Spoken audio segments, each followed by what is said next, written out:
tama, diya lang ibutang nato na permente. Kada Domingo, balik-balik ta, ipakita nato atong dili pagsugod aning kuan.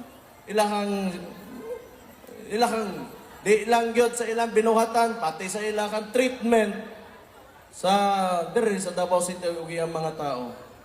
So, di lang po kayo kung magdorya, kay doon na po ko'y rally sa 3rd District. Gusto ko magpasalamat, gusto ko mahibaw mo nga kamo mga nagasuporta sa among pamilya, pinangga kay tamo. Salamat kayo.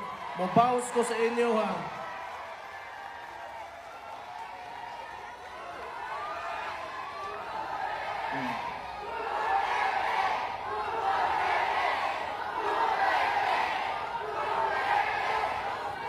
Kana inyong pagpangga nga ginapakita sa mong pamilya, labi na sa ko amahan, ibawas ko na lang na pinaagis pagpanarbaho pagka matinud-anon diri sa kong trabaho. Salamat kayo sa inyong tanan. Ug maayong gabiin ninyo, mabuhay ang Davao City. Mabuhay! Yes, thank you so much.